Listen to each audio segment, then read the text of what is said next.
আন্তর্জাতিক সম্মেলন কেন্দ্রে মহান স্বাধীনতা দিবস উপলক্ষে আওয়ামী লীগ আয়োজিত আলোচনা সভায় বক্তব্য রাখছেন প্রধানমন্ত্রী শেখ হাসিনা। আমরা এখন সরাসরি চলে যাচ্ছি সেখানে।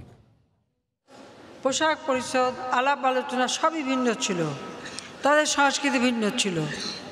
তারপরেও একটা দেশ নামে যে অবস্থা সৃষ্টি হয়েছিল সেটা হলো সংখ্যা দিক থেকে বাঙালি বেশি, কিন্তু দেশ চালাচ্ছে পাকিস্তানিরা।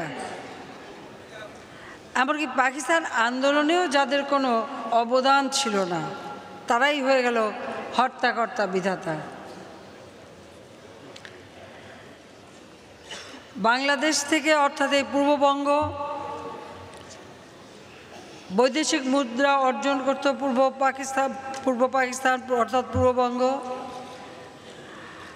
যা কিছু সম্পদ এখানেই ছিল, শিক্ষা দীক্ষা কালচার সব দিক থেকেই ছিলাম আমরা উন্নত, আর ওরা ছিল সম্পূর্ণ একটা ভিন্ন সংস্কৃতি। কিন্তু তাদের শোষণ, তাদের অত্যাচার আমাদের উপর, অর্থাৎ সংখ্যাগরিষ্ঠের উপর সংখ্যালঘিষ্ঠের খবরদারি আর তাদের শোষণ বঞ্চনা। এই বঞ্চনার বিরুদ্ধে, শোষণের বিরুদ্ধে, নির্যাতনের বিরুদ্ধে সংগ্রাম করেছেন জাতির পিতা বঙ্গবন্ধু শেখ মুজিবুর রহমান। ভাষা আন্দোলন থেকে শুরু করে ধীরে ধীরে একটা জাতিকে একটা মুক্তির যে চিন্তা, স্বাধীনতার চিন্তা, সেই চিন্তায় এ জাতিকে তিনি উদ্বুদ্ধ করেছিলেন এই বৈষম্যের কথাগুলি তুলে ধরে। সেই বৈষম্যের অবস্থাটা এমন ছিল, আমি বহুবার বলেছি, আমি আবারও বলি, কারণ বাঙালি জাতি খুব তাড়াতাড়ি সব কিছু ভুলে যায়। অবশ্য আমি দোষ দিই না, আমাদের 6 ঋতুর দেশ, 2 মাস পর পর আমাদের ঋতুও বদলায়, প্রকৃতিও বদলায়, ফুল ফল পাখির গান সবই বদলায়, যার ফলে আমরা খুব তাড়াতাড়ি বিস্মৃত হয়ে পড়ি। তা নইলে পাকিস্তানিরা যেভাবে আমাদের উপর অত্যাচার করেছে, সেখানে এই দেশের কিছু সন্তান কিভাবে তাদের দালালি করেছে, সেটাও আমাদের কাছে একটা বিস্ময়।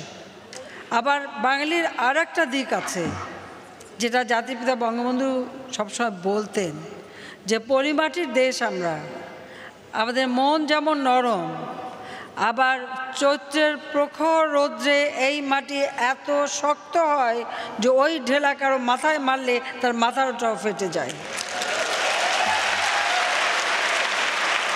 কাজে এই বাঙালিকে যখন শোষণ করা হয়, নির্যাতন করা হয় এবং অবহেলার শিকার হয়, সে অবহেলার একটি দৃষ্টান্ত দেই, যে যেমন সামরিক বাহিনীতে যে বৈষম্য ছিল, পাকিস্তানিরা রুটিগ্রস্ত খাইতো, তারা বেশ নাদুস নুদুস শক্ত টক্ত ছিল, উঁচা লম্বা ছিল বলে তারা আমাদের বাঙালিদের সবসময় অবহেলা করতো।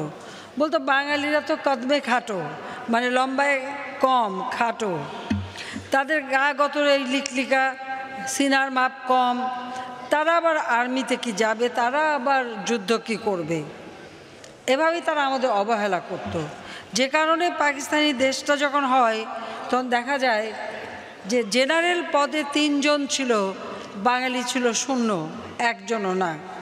মেজর জেনারেল পদে 20 জন ছিল, বাঙালি 0, 1 জনকেও তারা স্থান দেয় নাই। ব্রিগেডিয়ার পদে 34 জন ছিল, বাঙালি 0, 1 জনও বাঙালি কখনো প্রমোশনও পায়নি, পদও পায়নি। কর্নেল পদে 49 জন, বাঙালি 0, কোনো বাঙালি স্থান পায়নি।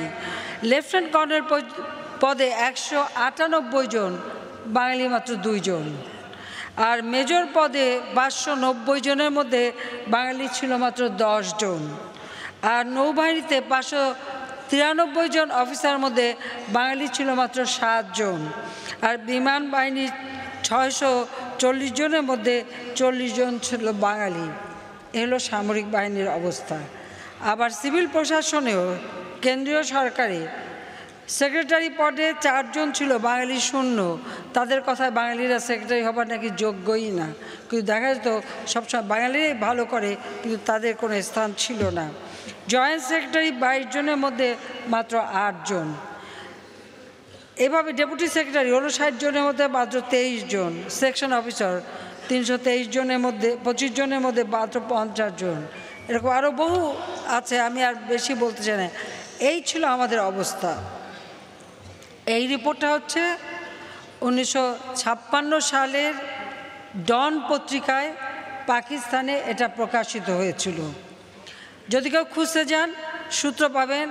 ডক্টর মাজহারুল ইসলাম তিনি বঙ্গবন্ধুর জীবনী গ্রন্থ লিখেছিলেন, তার বইয়ে এই তথ্যটা কিন্তু উল্লেখ করা আছে।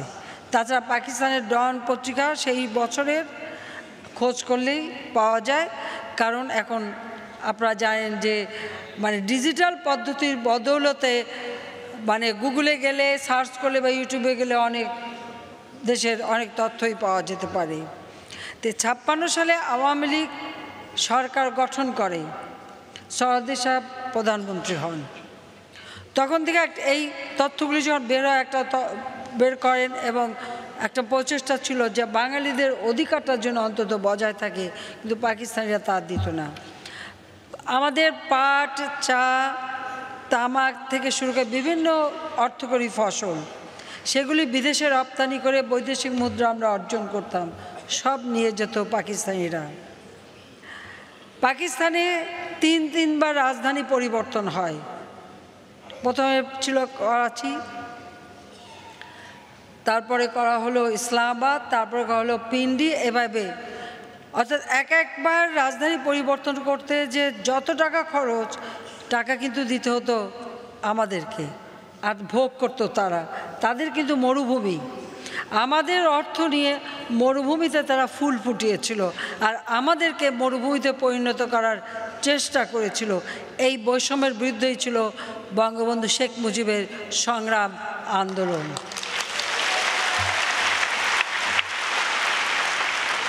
এবং সেটা আরও প্রকট হলো যখন 65 সালে, কারণ আসলে বাঙালিরা যখনই সরকার গঠন করেছে তখনই তাদেরকে বিশেষ করে আওয়ামী লীগ এবং আওয়ামী লীগের সৃষ্টিটাও করা হয়েছিল এই বৈষম্যের হাত থেকে রক্ষা পাওয়ার জন্য। এবং আপনারা জানেন যে ভাষা আন্দোলন যখন শুরু করা হয় 1948 সালে, এই ভাষা আন্দোলন 11ই মার্চ প্রথম ধর্মঘট দেওয়া হয়। তার আগে কিন্তু বঙ্গবন্ধু 4 জানুয়ারি ছাত্রলীগ নামে একটি ছাত্র সংগঠনও গড়ে তুলেছিলেন, এবং এই ছাত্রলীগ সংগঠনের মধ্য দিয়েই কিন্তু সংগ্রামের পথ শুরু। এরপর 49 সালে এসে আওয়ামী লীগ গঠন করা হয়। কাজে এই আওয়ামী লীগ সংগঠনটা এভাবে করা হয়েছিল যাতে করে সংগঠন না থাকলে কোনো আন্দোলন সংগ্রাম গড়ে ওঠে না, সেটাই ছিল তার একমাত্র লক্ষ্য। এভাবে আওয়ামী লীগের সংগঠন গড়ে ওঠা এবং এই আওয়ামী লীগকে নিয়েই তিনি যাত্রা শুরু করেন। 54 নির্বাচনে যখন বাঙালিরা সরকার গঠন করলো, সেটা ভেঙে দেওয়া হলো। এই পূর্ববঙ্গে তখন এমার্জেন্সি জারি করা হয়। বঙ্গবন্ধু তো একটার পর একটা ঘটনা হচ্ছে, আর উনি তো গ্রেপ্তার হচ্ছেনই। এরপর 56 সালে যখন আওয়ামী লীগ গঠন হলো, তখনই কিন্তু বাংলাকে রাষ্ট্রভাষার মর্যাদা দেওয়া হয়, এবং সেই সময় বাঙালিদের কিছু সুযোগ সুবিধা দেওয়ার চেষ্টা করা হয়। কিন্তু এরপরে 58 সালে মার্শাল ল, আইয়ুব খানের আমলেই শুরু হলো 65 সালে পাকিস্তান ভারত যুদ্ধ। সেই যুদ্ধে দেখা গেল যে তখন পাকিস্তান রক্ষা করাই কঠিন হয়ে গেল। এমনকি ওই পশ্চিম পাকিস্তানে অত উঁচা লম্বা জোয়ান শক্তিশালী পাকিস্তানের সেনাবাহিনীরা কিন্তু ওই পাকিস্তান রক্ষা করতে এগিয়ে যায়নি। বেঙ্গল রেজিমেন্টে বাঙালি সৈন্যরাই অগ্রণী ভূমিকা নিয়েছিল। কাজে তখন যদি বলা যায় যে ভারতের হাত থেকে পাকিস্তানকে রক্ষা, সেটা কিন্তু বাঙালিরাই করে। এরপরেই জাতির পিতা 6 দফা দিলেন। এই 6 দফা তিনি, যেটা বাংলাদেশের জনগণ মুক্তির সনদ হিসেবে গ্রহণ করলো, আর এই 6 দফা দেওয়ার পরই যে এটা নিয়ে তিনি প্রচার শুরু করলেন, তাকে গ্রেপ্তার করা হলো। কিন্তু এই 6 দফার থেকেই কিন্তু জনগণ ওই পাকিস্তানের হাত থেকে সম্পূর্ণ মুক্তি পাওয়ার সিদ্ধান্ত এখান থেকেই শুরু। কারণ 65 সালের যুদ্ধে দেখা গেছে আমাদের এই ভূখণ্ড সম্পূর্ণ অরক্ষিত, কিছুই ছিল না এখানে, অথচ সব শক্তি, সামরিক শক্তি যা ছিল পশ্চিম পাকিস্তানে, কিন্তু তারাও রক্ষা করতে পারেনি, বাঙালি ছাড়া রক্ষা হতো না। তখনই জাতিপিতা এই 6 দফা দিলেন। আর এই 6 দফা দেওয়ার সাথে সাথে আপনারা জানেন যে 68 সালে এই কেন্দ্রীয় কারাগার থেকেই তাকে গ্রেপ্তার করে আগরতলা ষড়যন্ত্র মামলা দিয়ে ফাঁসি দিয়ে হত্যার চক্রান্ত করেছিল। সেখানেও বাঙালিরা মেনে নেয়নি। তখনই 6 দফা 11 দফা আন্দোলন শুরু হলো এবং গণ অভ্যুত্থানের মধ্য দিয়ে আইয়ুব খান এই আগরতলা মামলা প্রত্যাহার করে নিতে বাধ্য হলো এবং বঙ্গবন্ধুকে মুক্তি দেওয়া হলো। 69 সালের 22 ফেব্রুয়ারি তিনি মুক্তি পান। 21 ফেব্রুয়ারি আইয়ুব খান এই মামলা প্রত্যাহার করে নেয়। এরপর 70-এ নির্বাচন, কারণ তখন এখানে আসলো, এলএফও দিল, নির্বাচন হলো। এই নির্বাচন যখন ক্ষমতা এসেছে তখন আমাদের অনেকেই তখন মানে নির্বাচন না, স্বাধীনতা বা ভোটের বাক্সে লাথি মারো, বাংলাদেশ স্বাধীন করো, অনেক কথাই বলেছেন। বঙ্গবন্ধু শেখ মুজিব বলেছিলেন আগে নির্বাচনটা হোক, বাংলাদেশের জনগণের পক্ষে বা পাকিস্তানের পক্ষে কথা বলার অধিকারটা কে পায় সেটা জনগণই ঠিক করে দিক, অন্তত নেতৃত্ব কে দেবে সেটা তারাই ঠিক করুক। এবং তার কিন্তু একটা পরিকল্পনা বহু আগে থেকেই ছিল। তিনি জানতেন যে নির্বাচনে আওয়ামী লীগ জয়ী হবে, কিন্তু পাকিস্তানিরা ক্ষমতা দেবে না এবং সেখানে যুদ্ধ করতে হবে। এবং সেটা মাথায় রেখেই তিনি যে আগামীতে যে যুদ্ধ হবে এই যুদ্ধ পরিচালনায় কী কী করবেন এবং কোথায় অস্ত্র আসবে, কিভাবে শরণার্থী গেলে কোথায় তার আশ্রয় পাবে, কিভাবে ট্রেনিং পাবে, সবই কিন্তু তিনি করে রেখেছিলেন। আর ছাত্রলীগ সবসময় একটা অগ্রণী ভূমিকা পালন করত। এই যে জয় বাংলা স্লোগান থেকে শুরু করে আমাদের পতাকা সব কিছু কিন্তু তিনি অনেক আগে থেকে ঠিক করেছিলেন, এমনকি আমাদের জাতীয় সঙ্গীত। কাজে এই জাতীয় সঙ্গীত কী হবে, আমাদের পতাকা কী হবে, সবই তিনি করে দিয়েছেন। এবং আমাদের স্লোগান জয় বাংলা ছাত্রলীগে প্রথম বলেছে এটা মাঠে নিয়ে যেতে, এটা প্রচার হয়। অর্থাৎ বহু আগের থেকে স্বাধীনতার পরিকল্পনা নিয়ে তিনি কিন্তু ধাপে ধাপে এগিয়েছেন গণতান্ত্রিক প্রক্রিয়ার মধ্য দিয়ে, যাতে করে পাকিস্তান নামে সেই দেশটির শাসক, মিলিটারি শাসক কখনো যেন বাঙালির উপরে দোষ দিতে না পারে যে তারা বিচ্ছিন্নতাবাদী। আবার এখানে আপনারা যদি বঙ্গবন্ধুর অনেক মানে বিদেশি ইন্টারভিউ শোনেন, তিনি একটা কথা সবসময় বলতেন যে যারা সংখ্যাগরিষ্ঠ হয় তারা তো বিচ্ছিন্নতাবাদী হয় না। কাজে আমরা যে স্বাধীনতার জন্য সংগ্রাম করছি একটা জাতি হিসেবে, যারা ওই পাকিস্তানামী দেশটায় আমরাই সংখ্যাগরিষ্ঠ, সেটা কিন্তু তিনি স্পষ্টভাবে বলতেন। এবং স্বাধীনতা এই কথাটাই ছিল, কিন্তু সবসময় তিনি অত্যন্ত সতর্ক ছিলেন যে কোনো মতে পাকিস্তানিরা যেন ওই পাকিস্তানি শাসকরা এই ছুতা ধরে বাঙালির উপর কোনো রকম দোষারোপ করতে না পারে, আর আন্তর্জাতিকভাবে যেন আমরা সমর্থনটা আদায় করতে পারি। যে কারণে যখন আমাদের 70 নির্বাচনের পর সংখ্যাগরিষ্ঠ আসন পাওয়া সত্ত্বেও ইয়াহিয়া খান ক্ষমতা দিল না, তিনি কিন্তু তখন থেকেই প্রস্তুতি নিলেন।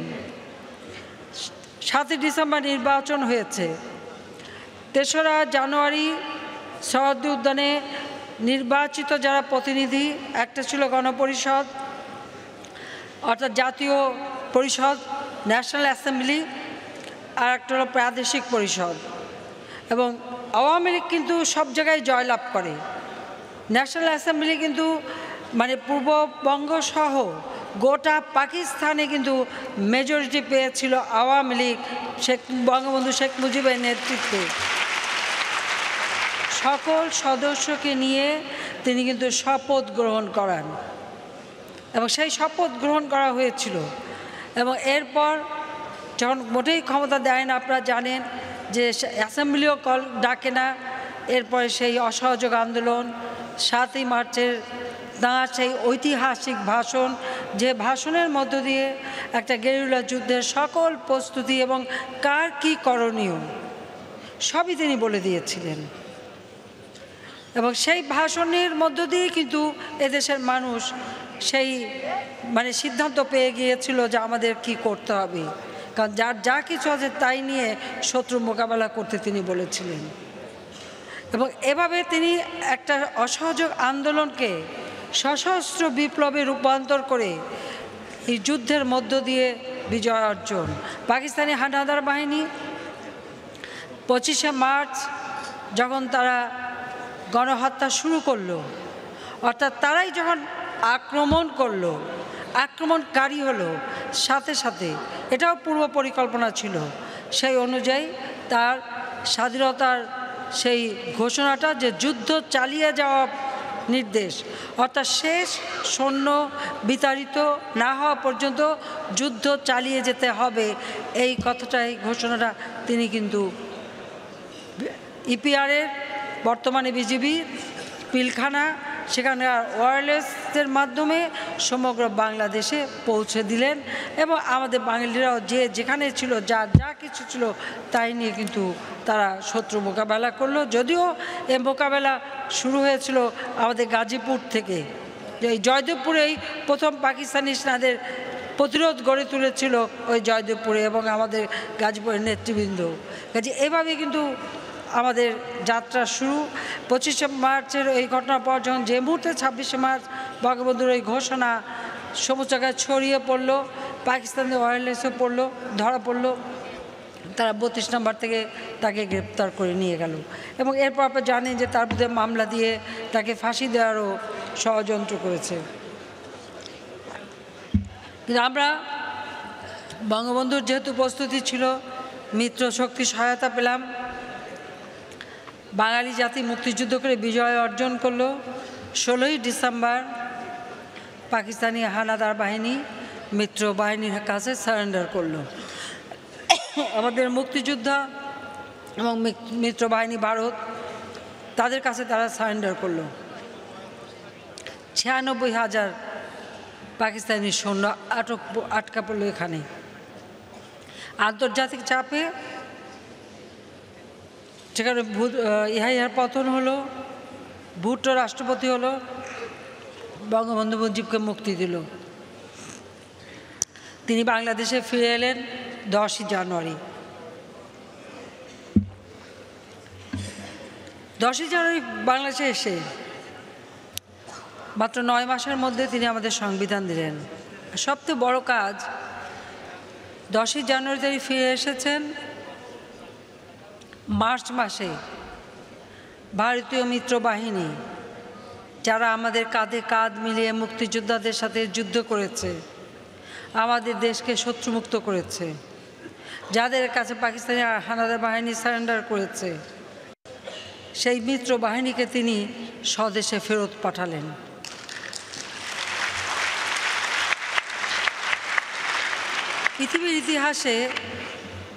পৃথিবীর ইতিহাসে যত দেশে বিপ্লব হয়েছে, যত দেশে মুক্তিযুদ্ধ হয়েছে, যত দেশে মিত্রবাহিনী গিয়েছে সহায়তা করতে, কোনো দেশ থেকে মিত্রবাহিনী ফেরত যায় নাই, বাংলাদেশ একমাত্র ব্যতিক্রম। সেটা সম্ভব হয়েছে একমাত্র বঙ্গবন্ধু শেখ মুজিবের মতো স্বাধীন চেতা নেতা ছিলেন বলে। স্বাধীন চেতা নেতা ছিলেন, পাশাপাশি ভারতের প্রধানমন্ত্রী ইন্দিরা গান্ধী, তিনিও খুব স্বাধীন চেতা ছিলেন। তাই বঙ্গবন্ধু মুজিব যখনই তার কাছে প্রস্তাব দিয়েছে যে আপনি আপনার সেনাবাহিনী কখন ফেরত নেবেন, তিনি বলে দিয়েছেন আপনি যখনই বলবেন তখনই ফেরত যাবে। এটাও পৃথিবীর ইতিহাসে একটা বিরল দৃষ্টান্ত বঙ্গবন্ধু মুজিব সৃষ্টি করেছেন। তিনি বাংলাদেশ স্বাধীন দেশের জন্য আমাদের সেনাবাহিনী, নৌবাহিনী, বিমান বাহিনী সহ সকল প্রতিষ্ঠান যে প্রতিষ্ঠান সৃষ্টি হয়েছিল মুক্তিযুদ্ধ চলাকালীন সময়, সেটাকে আবার ঢেলে সাজিয়ে তিনি গঠন করলেন, যেটা আমার স্বাধীনতার সার্বভৌমত্বের প্রতীক। পাশাপাশি আমাদের সংবিধান দিলেন এবং দেশকে অর্থনৈতিক উন্নয়নের জন্য একদিকে যেমন যুদ্ধ বিধ্বস্ত দেশ গড়ে তোলা, প্রতিটি শহীদ পরিবারকে তিনি আর্থিক সহায়তা দিয়েছেন। পঙ্গু এবং আহত মুক্তিযোদ্ধাদের চিকিৎসা ব্যবস্থা করেছে। সকল নির্যাতিত নারী তাদের পুনর্বাসনের জন্য পুনর্বাসন বোর্ড করে দিয়েছেন এবং তাদেরকে চিকিৎসার ব্যবস্থা করেছেন।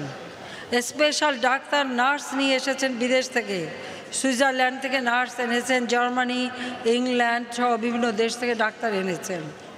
তাদের চিকিৎসা করা, তাদের সামাজিকভাবে পুনর্বাসন করা এবং তাদেরকে একটা জাতীয় সম্মান দিয়ে, বীরাঙ্গনা নাম দিয়ে তাদের জাতীয় সম্মানে তিনি সম্মানিত করেছিলেন। এবং এই মেয়েদের বিবাহ সময় এবং তাদের চিকিৎসা সব ব্যাপারে আমার মা নিজেও সক্রিয় ছিলেন। এইভাবে তিনি প্রত্যেকটা পরিবার এবং বাংলাদেশের প্রত্যন্ত অঞ্চলে প্রতিটি পরিবারের কাছে তিনি রিলিফ সামগ্রী পৌঁছে দিয়েছেন। যেখানে কোনো তাদের ঘরবাড়ি ছিল না, প্রায় 3 কোটি মানুষ গৃহহারা, প্রত্যেকের ঘরবাড়ি তৈরি করে দেওয়া, তাদের কাপড় চোপড় কোনো কিছু ছিল না। এতগুলি 1 কোটির উপর শরণার্থী দেশে ফিরে এসেছে, তাদের পুনর্বাসনের ব্যবস্থা করা। সেখানে আমাদের আওয়ামী লীগের নেতা কর্মীরা নৌকায় করে, মাথায় করে, রিকশায় করে, হেঁটে হেঁটে প্রত্যেক বাড়িতে বাড়িতে সাহায্য পৌঁছে দিয়ে এসেছে। একটা যুদ্ধ বিধ্বস্ত দেশ, সম্পূর্ণ বিধ্বস্ত একটা সমাজ, সেই সমাজটাকে পুনর্বাসন করা, ঘরে ঘরে হাহাকার, স্বজন হারা বেদনা, তাদের সান্ত্বনার বাণী শোনানো, সেই কাজগুলি কিন্তু বঙ্গবন্ধু মুজিবই করেছিলেন। এবং এভাবেই একদিকে যেমন তিনি বিধ্বস্ত বাংলাদেশ গড়েছেন, রাস্তাঘাট, পুল, ব্রিজ, আমি অনেকবার সংখ্যা দিয়েও বলেছি বক্তৃতায়, কাজে এভাবে করা, অপরদিকে দেশকে সামনের দিকে এগিয়ে নিয়ে যাওয়া, 126টা দেশ থেকে স্বীকৃতি আদায় করা, বাংলাদেশ স্বাধীন রাষ্ট্র হিসেবে স্বীকৃতি আদায় করেছেন। ওআইসি, কমনওয়েলথ, তারপরে আপনার জাতিসংঘ সহ প্রত্যেকটা আন্তর্জাতিক সংস্থার সদস্য পদ লাভ করা থেকে শুরু করে আন্তর্জাতিকভাবেও বাংলাদেশকে তিনি প্রতিষ্ঠা করে দিয়ে গিয়েছিলেন। রাজধানীর বঙ্গবন্ধু আন্তর্জাতিক সম্মেলন কেন্দ্রের স্বাধীনতা দিবস উপলক্ষে আওয়ামী লীগ আয়োজিত আলোচনা সভায় বক্তব্য রাখছেন প্রধানমন্ত্রী শেখ হাসিনা। আমরা এতক্ষণ সরাসরি ছিলাম